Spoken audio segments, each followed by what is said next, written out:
Okay, we're back with the beginning of the blue.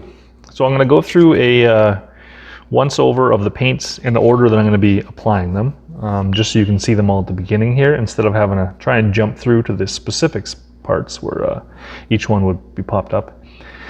First, I'm going to be mixing from War Colors Marine 5 and Blue 5. They're trying to get it a little bit clearer on the lighting here. It's a little bit dark on the screen, unfortunately. But Marine 5 is a very, very dark blue, very dark navy blue kind of idea. Blue 5 is more of like almost a dark turquoise, to be honest. And I mix the two together just because I find it gives a little bit of a nicer shade, an amalgamation of the two than just by themselves. After that, we're going to be doing dark Prussian blue from Vallejo as our first kind of highlight. Then we'll be using from Chimera Phthalo blue, and we're going to mix in a little bit of just an off-white. It doesn't matter what kind of off-white, just to kind of bring up the color as we're going. You don't need to use these exact paints. A lot of times I'll just mix a dark blue with a purple for my initial base coat on the first pass. Then I'll do kind of a base blue, and then I'll start to pick out different parts and start highlighting with lighter and lighter blues. So legs, kind of shoulders, tops of anything that the light is going to hit or the exposed light would touch, are what we kind of want to focus on as we move up through our different higher and higher blues. Blue is a really easy color to get too washed out feeling almost. So you have to be careful that you're going slow. I keep my my paint thinned fairly well.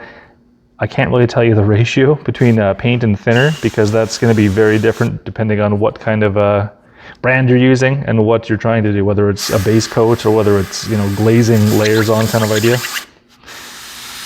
Cool. All right, so that's nice consistency there. We're going to do a couple thin passes. Again, we're going to start from the bottom. I got my same, I think I turned the PSI up a little bit. I'm maybe mid-20s, 26, 27, something like that. And this is very dark going over the black. I can see pretty clearly here under the light that it's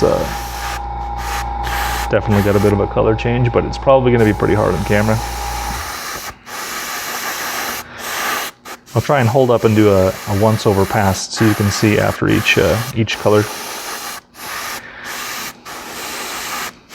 A lot of times if you have a very subtle color change, like if you're going from a dark color to a slightly lighter color, and it's hard to see the actual color transition, I just look and watch the shiny finish, like the wet parts of the model, to tell you where it's been applied to and where it's still wet. And I'm just making sure that I move around, I'm giving it a little bit of drying time between parts.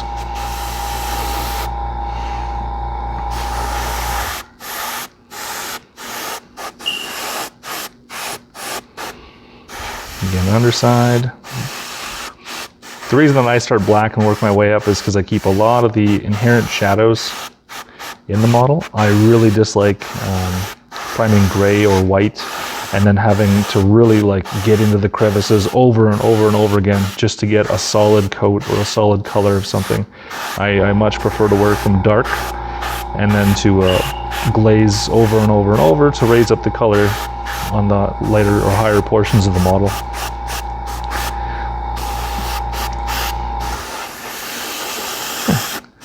So once we've got a nice solid base here, then we'll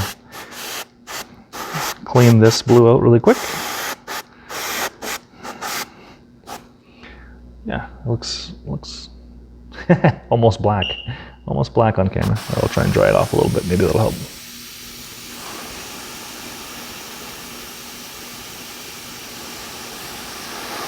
A lot of times I'll just blow straight air through the airbrush, and then you can fast track the drying process between layers or between kind of glazes. If you're building up a color, you can do a little bit of paint down the leg, then just straight air, dry it off. A little bit more paint, straight air, and you see each time we do that, it's becoming more and more blue. So when you're building up colors over black, you do have to do quite a few passes. For some people, this is a no-go. They really don't like doing that. They don't like the amount of time that it takes. But for me, I really don't mind. It's all part of the process that I've kind of nailed down as what I like to do and how I like to do it. And I find the end result is definitely worth the time put in. But for some people, they like to do maybe just one solid pass, get a a nice heavy base coat down. They might wash it by brush afterwards, and not worry about like a color transition while they're airbrushing.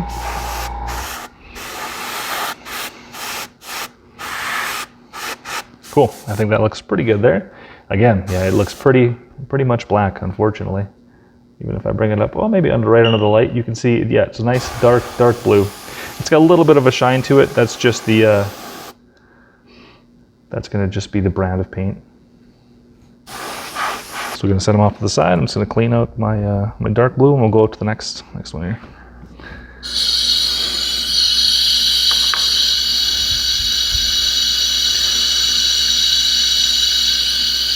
So I do prefer to completely change over for the most part anytime I'm switching colors. A lot of people will kind of marry a color together with the next one up. You could definitely do that. Sometimes I do. If you're going from like a dark green to a medium green, they'll leave a little bit of dark green inside the airbrush. And that way you have kind of a mix of the two, and then you can highlight using that. Then you go straight to medium green, and then you go medium green plus a light green. So I'm just back blowing some cleaner to clean out the tip there. If you have any general airbrush questions whatsoever, feel free to just comment or shoot a question. I could go on and on about airbrushing and its general practices, but we'll try and keep it mostly focused on what exactly we're doing on this guy today. So we're pretty cleaned out. So we're gonna go a little bit of water first. Always put a little bit of water before you put your paint in. More thinner, depending on what you're using. And then some blue. So you can see it's quite a step up. It's more of like a medium blue. It's called dark Prussian blue, but in my mind, it's definitely more of a medium blue. The biggest thing I would say to people airbrushing, whether you're intermediate or new or brand new, is consistency is huge. Consistency will decide whether you enjoy airbrushing, whether you continue to do it, or whether you get fed up and you walk away. So you don't want it to be too thick that it's gumming up and filling up your airbrush with particles, and you want to make sure that dropper bottles are awesome because you can just squirt in exactly what you need. If you're pulling stuff out like a Citadel pot, a lot of times you can get crusties and stuff stuck down in there. So, okay, so what I do is I mix it up. I can tell by eye that's pretty good. I like that. What I'm going to do is I'm going to check the consistency on the paper towel. So I'm going to straight out of the pot, I'm going to run my brush like this. Now the capillary action of the paper towel, we can see that it's separated a little bit. I guess that it's bled out a tiny bit. That's perfect. This tells me that this is the right consistency for how I want to be spraying at this PSI level. If it was a big, kind of a big bleed stain, so I dip my brush in water, if it was more like that, I know that that is way too thin. It's going to spider web all over the model. It's going to be way too thin, and it's just going to be problems. If it were straight paint, more like this one right here, if I just touched my brush like that and it made a straight line, that means it's it's going to be too thick. It's not going to go through the airbrush very well, and it's going to probably clog up, and I'm going to have to tear it apart and clean it out. So I always check consistency on a paper towel first. I check and see, make sure it's not too thick, not too thin. It's exactly how I want it. And then I'll generally check my hand with a paper towel. So,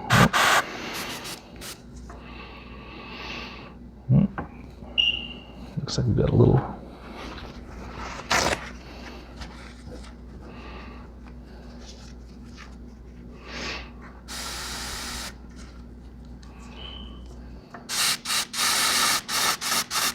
Yeah.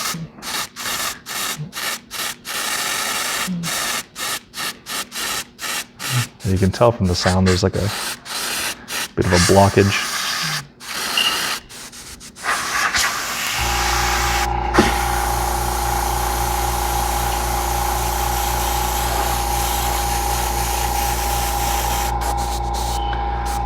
A lot of times I'll just check on my hand, make sure that I have a fairly good flow and consistency.